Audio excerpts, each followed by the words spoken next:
if I'm going to be honest here, which I tell her like it is, good, bad, or indifferent. If you like it or not, that's on you.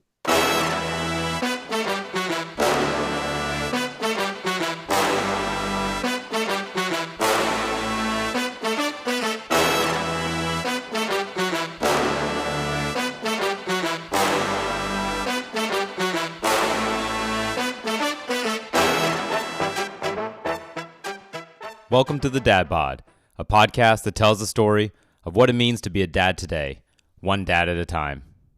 My name is Sean, and I'm a dad living in New York City with my wife and our two young native New Yorkers. The formula for the Dad Bod is simple. Each episode, we're going to interview one dad to get his story of being a dad. Over time, all of these stories will start to create the bigger story of what it means to be a dad today. Welcome to episode number 5. Thank you very, very much to everyone out there tuning in. It's been really incredible to hear people share some of their favorite moments from the episodes so far, quoting these regular everyday dads' words and referencing their personal stories. If you like what the Dad Bod is all about and want to show your love, please consider leaving a 5-star review along with a shout out to one of the dads who's been on the show so far. Brian, Coach Girl Dad. Jeremy, PhD as in Dad. Andrew, Dim Sum Dad, and Carlton, Daddy's Boy Dad. Also, consider subscribing to the podcast in your favorite podcast app or sharing about the Dad Bod with your friends. Any of these things will help put the positive vibes out there and help others find the Dad Bod. So the voice you heard at the opening of the show belongs to today's guest, my fellow dad and new friend, Charlie. I met Charlie through Carlton, Daddy's Boy Dad, which makes Charlie the first referred guest of the Dad Bod. Carlton gave me Charlie's basic bio. Devoted husband and father of 3 kids, 2 girls ages 22 and 12, and a son age 19. Professionally, he's a branch manager at a commercial financial institution, as well as details he knows as a close friend of Charlie's, the burdens and stresses of his dad's declining health, and the energy and ambition he's channeling into small business side hustles. Carlton also shared this by text. Charlie is a great man. He supported me when my mother passed away, canceling his morning meetings to attend the celebration of life for my mother. He is a mirror of a good friend. With the text, he included a photo of Charlie in a black suit, head bowed, next to the open casket of Carlton's mother. A few weeks before we would have the actual interview, I jumped on the phone with Charlie to answer some questions that he had about the interview process. How real do you want me to be? He asked. It was his first question, and it told me a lot about Charlie and what our conversation would be like. As you'll hear, Charlie is a great storyteller. Listening to him, you can feel the powerful, unifying narrative that courses through the stories of his life as a son, a man, and of course, as a dad. One quick note, we preserved the authenticity of the audio quality so that you could really feel like you were on the Zoom call with Charlie and me. In other words, thanks for understanding that the audio on this episode isn't the greatest. On the other hand, it's another first for the Dad Bod, first ever interview recorded by Zoom. All right, enough talking now. I have a feeling you're going to really enjoy this one. Charlie, good, bad, ugly, dad.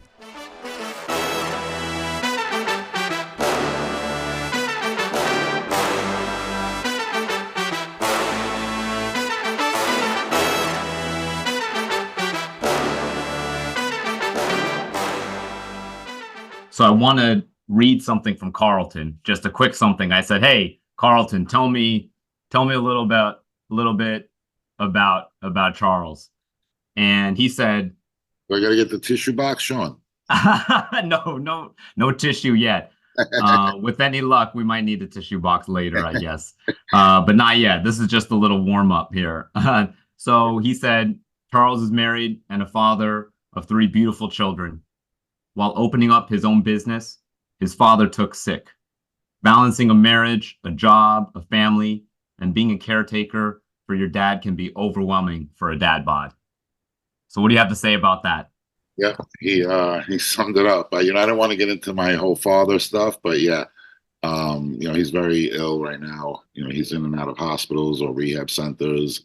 And to be honest with you, Sean, and I count my blessings, it's really my sister who's really carrying the load. So as much as it's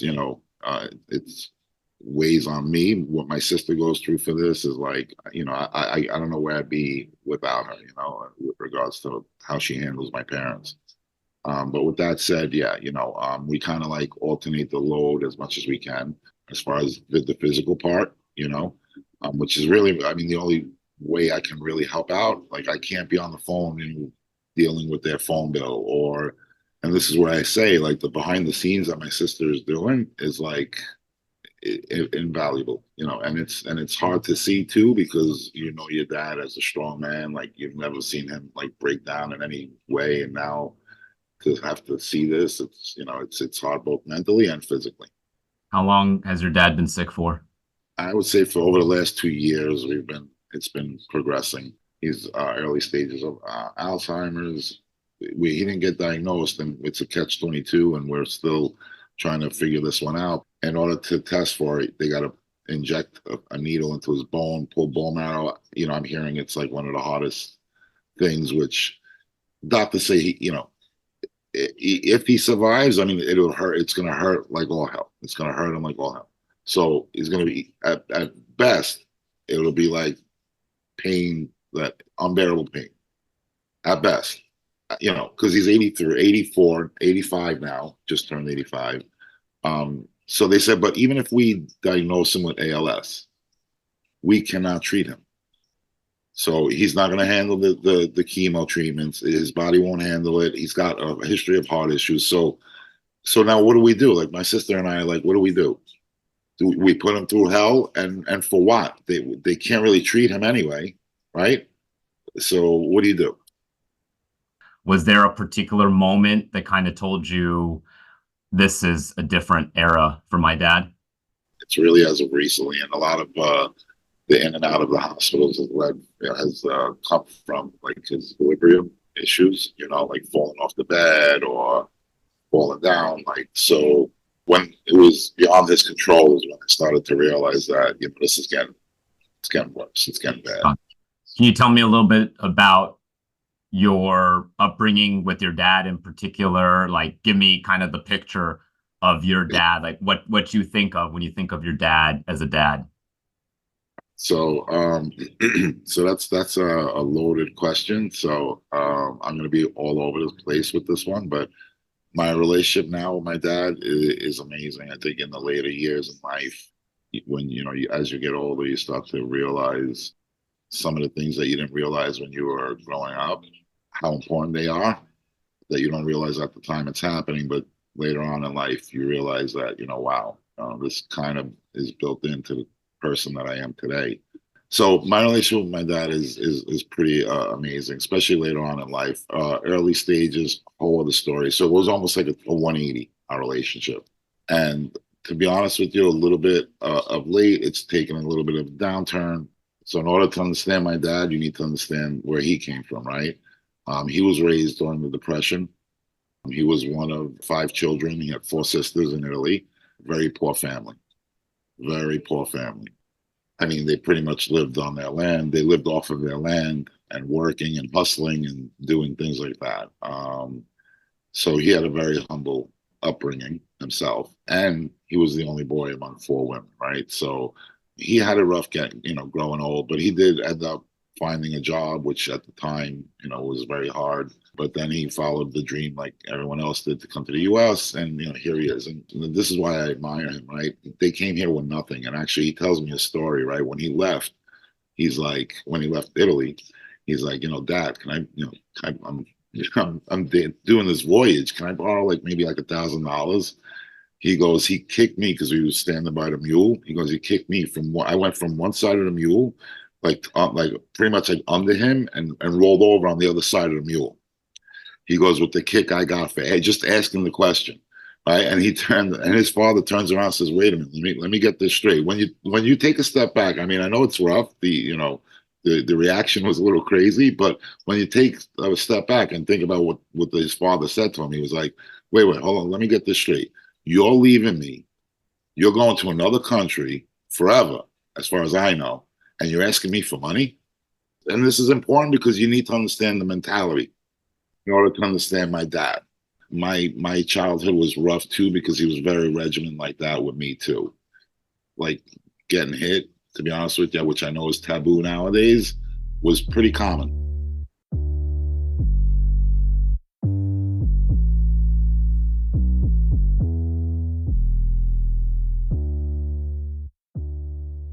What was that like? I didn't get hit growing up. I mean, in East Asian culture, we've been talking about it a lot with my friends. And you can see as the sort of mirroring the immigration pattern, sort of the further you depart Right. from the mother country, things like corporal punishment happen less and less and with lower intensity.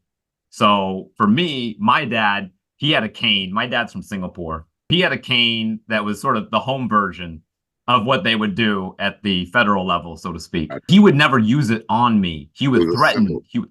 It was a symbol, and it was used on the countertop to scare me. And his voice, and more of the psychological stuff was more of the abuse or child rearing. The line gets a little bit fuzzy sometimes between abuse and child rearing. Exactly.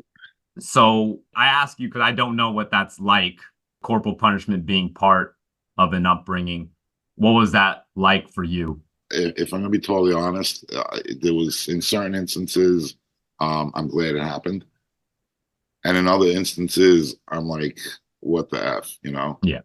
like what was that all about, So if I'm gonna be totally blunt, like again, I wasn't the best of kids. Not that I was like a bad kid, but I got into trouble, like not really big trouble, nothing crazy, but I would defy the rules, if you will. Curfew 2 o'clock. Yeah, right. I would come home at 4 or 5 in the morning. Like I was one of those when I say bad. And then I get not getting into trouble, but teenage stuff. Like one night, we were trying to actually avoid conflict with another car coming out of a club, and I was trying to avoid the conflict so we wouldn't fight, avoid a fight. And I was going so fast that I blew a piston. My car was on fire in the middle of Long Island, like far out in Long Island. So like, my father had to come the next day. He had to call his friend. We had to go pick up my car because I had to leave it in the middle of the street because it was done. And we had to tow it back to Brooklyn. Like, I'm not an angel is what I'm trying to say. But definitely there were times where I did give him reasons too. And again, at times, thank God, because it put me back on track. But there were also times that it was unwarranted and it was just like he came home in a bad mood. He did construction. He broke his butt, sweat and tears. And again, remember, he came here with zero. And the reason why I said that story with the $1,000 because he literally came here with zero. He came here with enough money to get here, and that's it. You're on your own. He was on his own. So I mean, whatever money he had saved back in the day, he put aside, but he literally had just enough money to get here. So he was working in Elizabeth, New Jersey, cleaning dishes. Like he started at the bottom, ended up going into construction, and did a 20-year stint with the union in construction. He's got one 4-family house in Brooklyn, and he's living in a 3-family house in Brooklyn. Like and this is where you talk about admiration, right? If I can accomplish half of what he accomplished with nothing, by the way, zero, I don't even think. But if I'm lucky to do that, I'll be in a good place. Is there an example of a time when you got hit and you're thankful for it that stands out in your mind? Yeah. So I can tell you the very first time. So my mother, her brother is actually a priest, right? So my uncle's a priest, so very Catholic. She's a holy roller, the whole 9 yards. So I was an altar boy. I got into, I guess, the wrong crowd. It was they started smoking cigarettes. We used to hide before we went to school. And this is now at 10 years old, Sean. This is at 10 years old. So we used to hide the cigarettes like behind the Hess station and smoke our cigarette before we go to school. After school, we go back there, we smoke our cigarettes. So one day I smoked before I went to do the mass. So I do the mass. I come home after later on that night. I walk in, right? So my mother and my father are standing there. And I'm like, you walk in, something's up, right? So my mother whips out the Bible. She puts the Bible in front of me. They sat me down. She puts the Bible in front of me. She goes, "Put your hand," because now she knows, like I'm an altar boy. I'm a mini holy roller, right? So she goes, put your hand on the Bible and swear that you didn't smoke today. Just like that, like outright. No, no tippy-toeing around it, outright. So I'm like, so I guess what, Sean? I put my hand on the Bible and I couldn't do it. I caught a beating. I found out afterwards the priest smelt it on my breath and told my mother. My mother told my father, caught a beating, but I didn't touch cigarettes till I was in the end of junior, senior year in high school. I didn't touch a cigarette.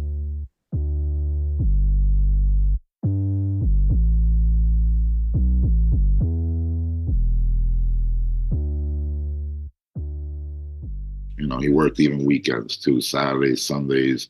He had his side hustle, like where he was working with a private contractor.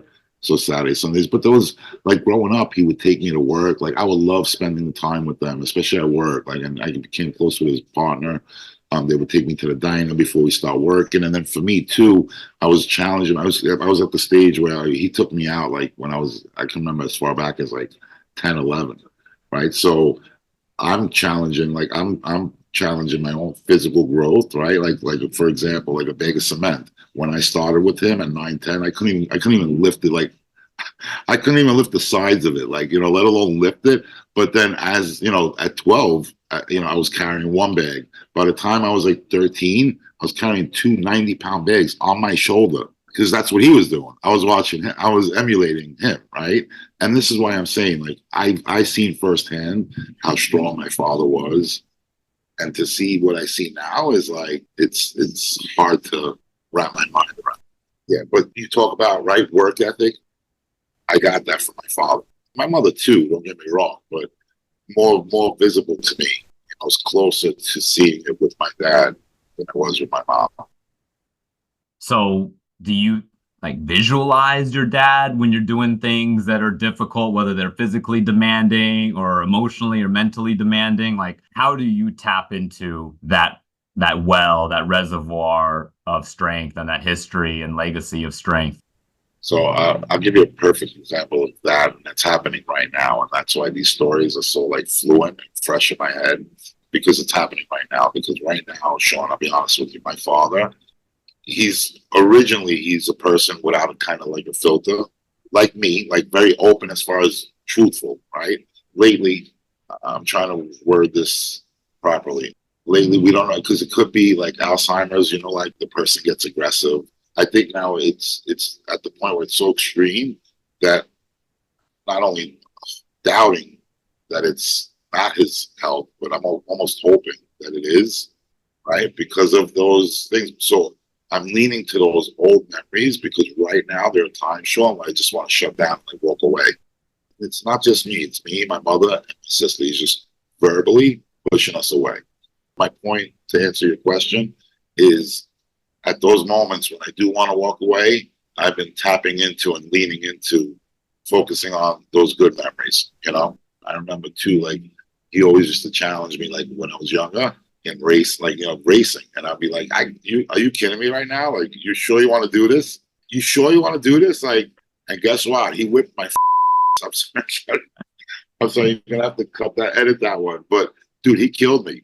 And I'm like in my prime, like I'm 13, 14, Actually, I wanted to ask you about that too, because obviously with corporal punishment, there is a physical confrontation. And then there is also another kind of confrontation, like a mental or emotional confrontation of that. Obviously, racing, a foot race is one thing.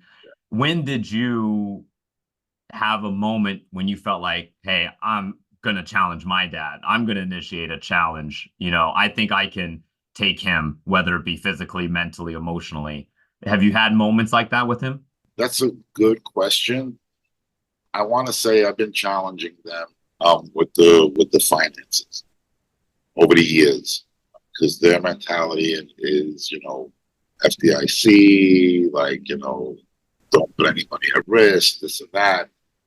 So I kind of like over the years challenged them to be more open-minded. It took a long time, but eventually now at the point where I'm managing pretty much all their finances. And even my sister allows me to take the lead with it. She knows I'm savvy with this stuff. When did your relationship with your father start to change or start to mature to the point where you're beyond the age of corporal punishment, and now the relationship is different. When did that happen? I think when I got married, Got it. I started seeing the changes when I got, closer with my wife now, like when we started getting serious and then even engaged, we had a long engagement. It started getting better and better. And also understand at that point, my mindset had shifted a little bit too. I was thinking of my future. That's when we kind of started like getting really close and bonding. And then after that, during my marriage and while my kids were growing up, we did family vacations together. It was really one family.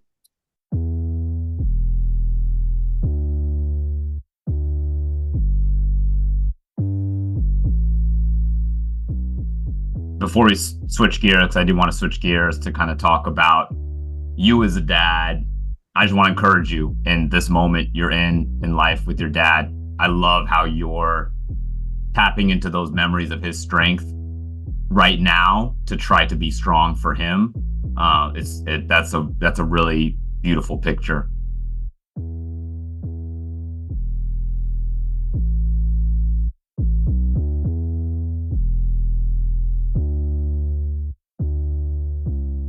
So want to shift gears to you as a dad. We talked about it a little bit. You talked about your son and your relationship with your son. I don't want to make any assumptions at all, but it sounded like you had some tougher moments, some tougher years, and some better years. Tell me a little bit about that. So with my son, I'll be honest with you, it's been more like the last, I want to say maybe 4 or 5 years where it kind of like took a turn. But yeah, I mean, the younger years were all really good memories as far as my relationship with him and even my daughters as well. Right now, I got a great relationship with the 2 girls. They're going through their stages. My younger one is going through their stage where, we're not good enough to talk to them or we embarrass them, that type of stage. But that's a normal stage. I went through that with the older one. But where my relationship is with my older one, Gabriella, is where I would love to have that relationship with my son. It's on the little one, my little girl, is on track for that type of relationship. So I'm kind of like, I'm at ease. It's on pace, right? Anyway, with my son, I'm trying to have that shift, but it just hasn't happened. And my wife says it all the time, and it's true. We're both like stubborn. We have like the same personality and stuff like that. That's kind of like preventing us from developing. So we bang heads a lot. Historically, just to put it out there, right? Let's just jump right into it. Because again, for me, you can get the good, the bad, get the ugly, right? So have I raised my hands with him in the past? Yes. I'll give you an example of when I kind of like shook him, wasn't even hitting. Him and my nephew got locked in the closet, and I was in panic. I couldn't get this door open. After like a half hour, 45 minutes trying to figure this out, finally it came out. And I'm telling this story, Sean, because he just recently brought this story up where it kind of like impacted him, scarred him. So I think it's important that I tell this story. When he came out, now, I don't know whose fault it was. Was it my nephew? Because my nephew, the boys will be boys. I don't remember how old they were. I want to say 8, 9, around there. But anyway, when he came out, I was so like, I was scared. I was frustrated. I kind of I shook him. I blamed him for it without knowing what happened. And I kind of like shook him. Like, what is wrong with you? Like, whatever I did. In rage. Again, I'm a very nice guy, Sean. I have a big threshold for tolerance. But when I get to that point, when I'm pushed to that threshold, I black out at times. Like I see stars. Usually when I get to that point, there's a reason, and I'm not justifying my actions, but you kind of can make sense of why it happened. Does that make sense, Sean? It does. No, absolutely.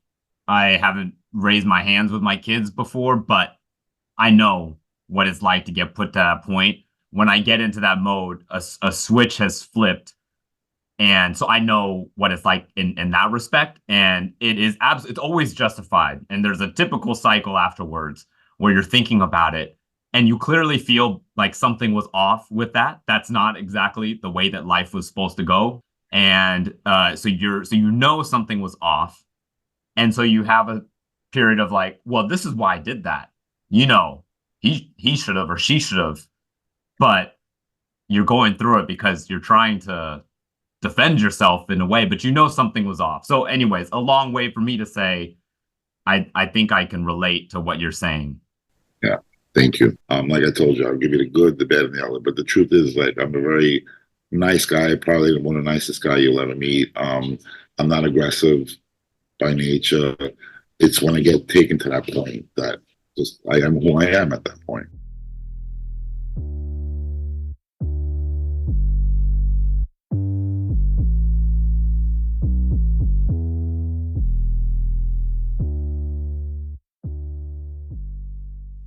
What's the life stage that he's in right now? Transitioning from a young adult to an adult. Is he in college yet, or? So he tried college, didn't like it, went to work. So and that's the thing. So and that's good. Sean, there's a lot of good things about him. He's a great kid.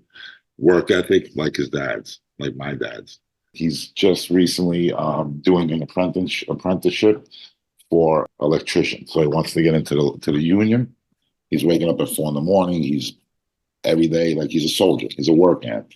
Couldn't be prouder, right? And I tell him all the time. Again, I tell him all the good stuff, but I don't placate, and I tell him the bad stuff too, whether he wants to hear it or not. I'm sorry, you're in my life. You're my son. I'm gonna tell you whether you like it or not. But anyway, work ethic is good. But I think now he's transitioning now where like he sees life is getting a little bit more serious. If I want something nice, I need to work and save for it. I think he's at that shift where it's nerve wracking. We were there. I mean, I was there. It's hard. It's hard to start seeing that people are taking on responsibilities that you've never had, and that's you're next in line for these types of responsibilities. I think he needs a female in his life, and that's been challenging because of his generation. I wanted to have you kind of give me an example of what it sounds like when you're praising him, when you're telling him that you're proud of him. I'll jump right into it and I'll say, Benny, not for nothing. I'll be like, I don't know how you do it. And it's the truth.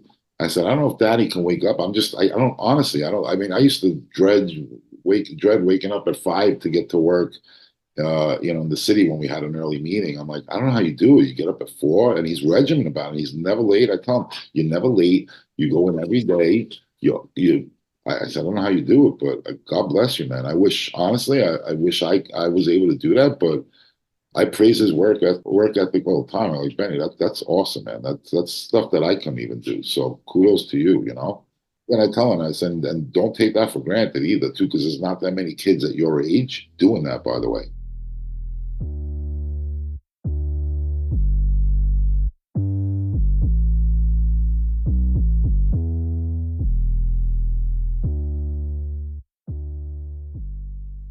So, what's your plan? How do you see this playing out with your son? Do you have a plan, or do you have a guess as to how this plays out? Um, my plan, it kind of like changes daily. Every time I try something, it's something else I need to learn or adapt to. So it's hard to keep up with how he wants me to approach him. He tells me, listen, and then I listen, but he won't. He'll tell me how to confront him, and then I confront him that way, and then, oh, but that's now what I'm doing this. Like he'll constantly change it, like almost like I can never do right. And I've told him this too. I was like, it doesn't matter what I do, what I say, I can never do right with you. And I'm sure he feels the same way about me. I guarantee you he feels the same way about me. Do you ever feel like you're arguing with yourself? I'm like looking at the mirror sometimes, It's like looking in the mirror.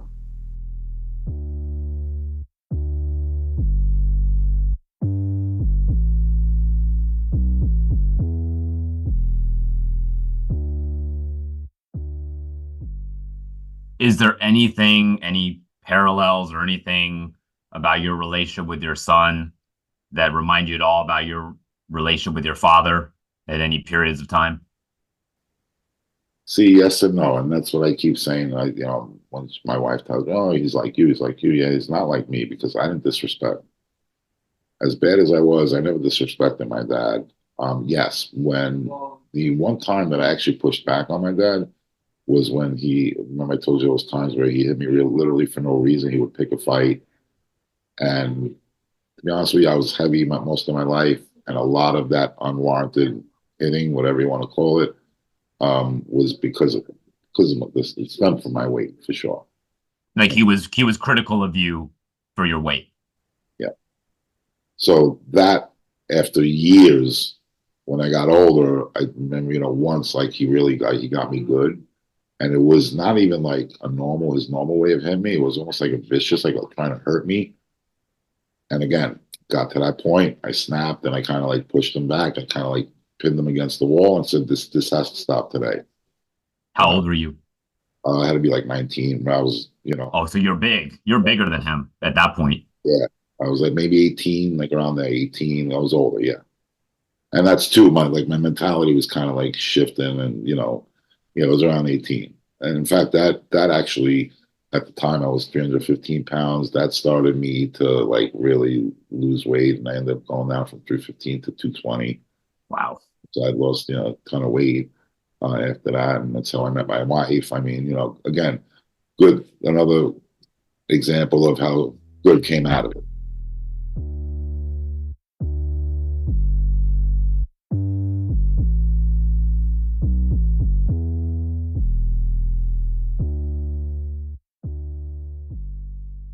Want to ask you about your relationship with your daughter, your older one in particular, because that sounds beautiful. So I want to hear this picture, the beautiful relationship with your daughter. I can talk about that for days, Sean. My little girl. She's my first. I've told her that I wanted from an early age. We spoke about boys, we spoke about reputation, we spoke about everything, the birds and the bees, and how I don't want her to be afraid from holding back from telling me stuff like that. And I told her again, I'm going to be very in your face because it's important to me what you do with that, right? Because it takes, and I just told her stuff like, look, it takes a long time to build that reputation of a good girl and like seconds for it to collapse. Seconds. I told her, you're not going to realize now if you go from one guy to another. And I started this conversation around 13, I want to say, with her. You're not going to realize now. You might even have fun with that.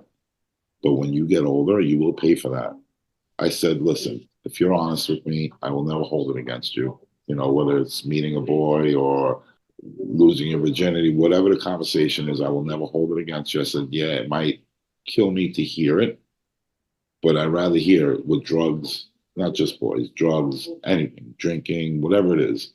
I'd rather you tell me about it and I know about it. Like that, I can help it if, something goes wrong. To this day, we have that relation. And I used to ask her like 14, hey, you still, yes, dad, yes, dad, 15, yes, dad, yes, dad. Guess what, Sean? But, there was a day where it was, no, I'm not. And as hard as that was, I had to keep my promise with her. And then the conversation shifted to, well, okay, then make sure that, but again, I'd rather have to endure that and know where she stands. And now anything I ask her, and it's because it's been battle tested and I know it's the truth. And also too, another good thing that came out of that type of relationship is that with her boyfriends now, she's able to get a little bit more detailed with me, not, knowing that I won't be like, so she's able to open up and she's able to get insights from the way men or, are looking at things. Right? So she's tapping into that.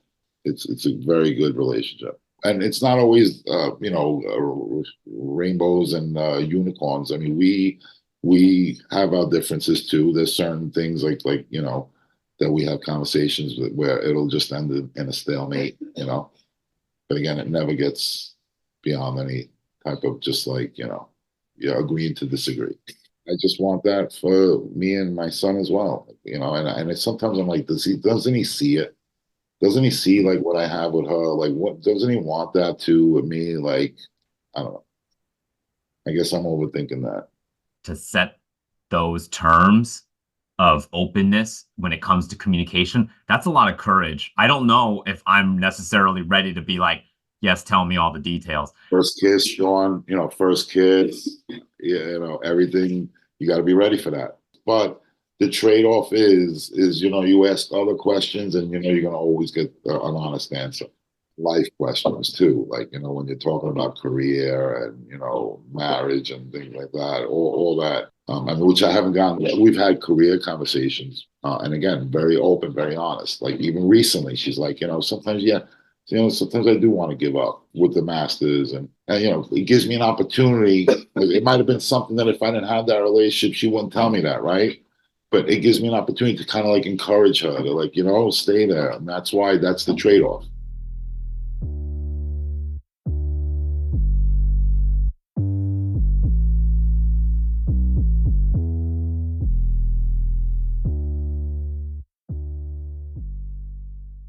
So wanted to have you talk a little bit about some of those side hustles or side businesses that you have going on, because clearly, it's clear you're not busy enough. So I will preface that answer by saying that if not for my wife, I mean, she's like my strength, she's my rock, she's my backbone, she's everything.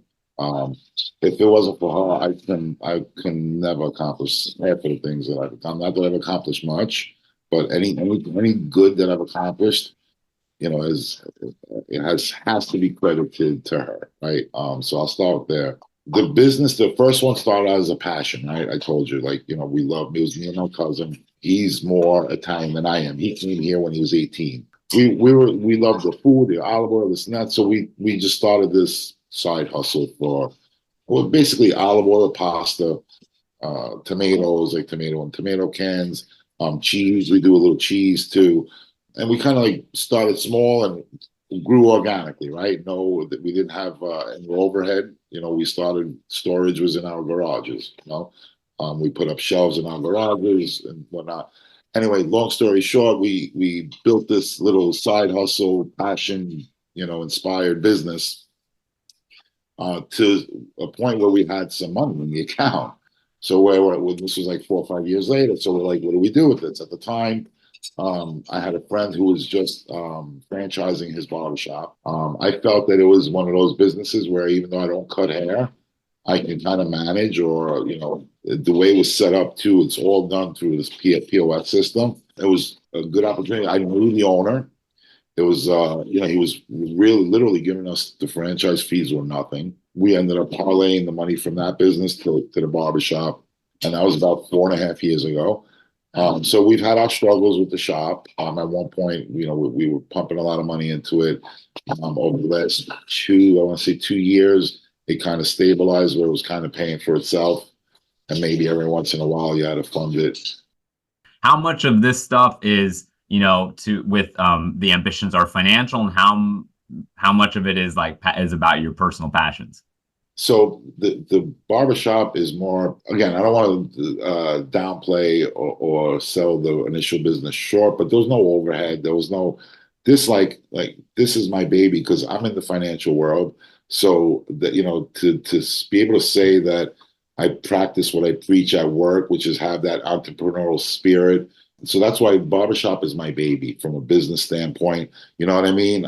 So I want for it to be successful, like anything else I do. Like in my job, my 9 to 5, I'm 2 years in a row. I went that trip to Miami was a Circle of Excellence trip. So I was in the top 4% of the company. So I thrive there, and like anything I do, I want to, I want this. I try to yield the same results, and it's been struggling. It hasn't been the results that I've wanted. So not only is it my baby because it's actually brick and mortar, it's tangible, it's more involved, more in depth. It's literally more business. I feel like it's more business than the other businesses. That's where I have the passion. And now, right now, I'm in a good place where I have the team and I have identified a barber that I've had for a long time that I can trust. I got a really good relationship with him, and I'm actually looking and we're in talks to kind of like build out with him.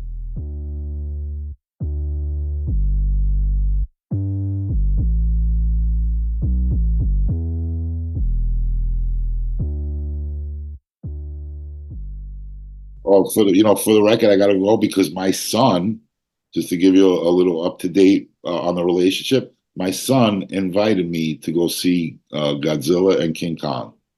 You got to go. So You got to go. I You got to jumped all go. over it. I jumped all over it. I was like, yeah, what time? And that's when I texted you. So yeah, it's at 3 o'clock, but I got to get there. So Don't be late. Don't be late for that. and I was shocked when he asked me too, because he didn't have to, because he's going with my nephews. And again, I'm open arms with that, man. I'm open arms. He needs to understand that because I don't think he understands how much I want this relationship to work. Go do that. Go do that, Dad. You got it. Charles, thank you. Thank you so much for your time. I really appreciate it. Thank you. Have a good day, man. I appreciate this. This was Okay. actually good talking about some of this stuff too. So I appreciate it. Hey, thank you. That's really meaningful to me. That's for my selfish take is that I hope that the dads I'm talking to feel like, wow, that was a good time. Yeah. So if you felt like it was a good time, then that's mission accomplished for me. Thank you, brother. I'll talk to you soon. We'll be in touch. Okay, we'll be in touch. Take care.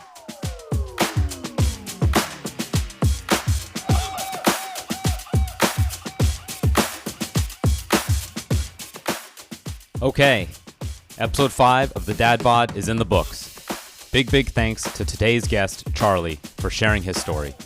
I hope you enjoyed the episode and that it brought a little something positive to your life.